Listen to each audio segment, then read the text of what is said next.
বাঙালি বলেই লেট হয়েছে, বাঙালিদের টাইম সেন্স এমন।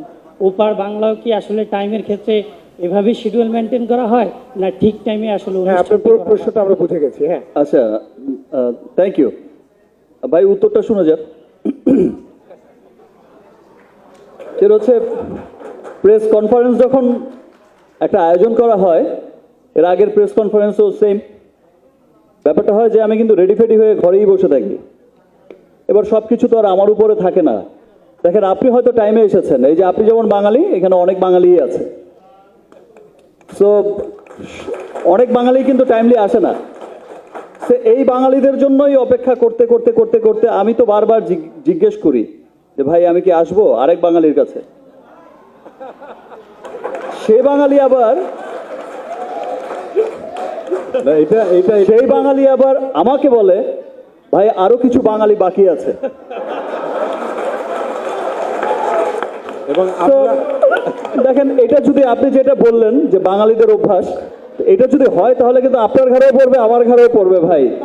সো এটা সবাইকেই আসলে একসাথে একসাথে হেল্প করে সবাইকে, সবারই টাইম সেন্সটা থাকা উচিত। আর স্পেশালি আমাদের দেশে যেটা হয় যে জ্যামের একটা যে ভয়ঙ্কর একটা চিত্র দেখা যায়, সত্যি সত্যি যখন নাকি দেখি যে অনেক সময় দেখা যায় যে অনেকে সিনসিয়ারলি আসার চেষ্টা করে কিন্তু অনেক সময় পেরে ওঠে না।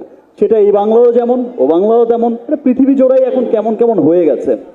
এনিওয়ে, যাই হোক, এটা আমাদের বাঙালিদের দোষ না। তবে এখন খুব ভালো লাগছে যে প্রথমে তো খুব সিরিয়াস, আমি সামনে বসে ভেবেছিলাম যে কি ব্যাপার, এত তুফান হচ্ছে কেন। ভাই ছবির নামই তো তুফান, তুফান তো তুফানই হবে। আচ্ছা, বাট এখন খুব ভালো লাগছে, এখন মনে হচ্ছে ইয়েস, এটা হচ্ছে সিনেমারই প্রোগ্রাম। এই সুন্দর কথা হচ্ছে, হাসাহাসি হচ্ছে, এনজয় হচ্ছে। থ্যাংক ইউ, এভাবেই আমাদের চলতে থাকবে, আমরা একসাথে কাঁধে কাঁধ মিলিয়ে। বাট আমি আবারও বলছি, কোনো কালো ছায়া কারো কখনো, শুধু আজ না, ইন ফিউচারেও কোনো কালো ছায়ার কথা না শুনে, কোনো রকম কোনো আজে বাজে মানুষের প্ররোচনায় না পড়ে ভালো বাংলা সিনেমাকে আমরা সকলেই সাপোর্ট করব। ভালো বাংলা সিনেমাকে আমরা পৃথিবীময় ছড়িয়ে দেব।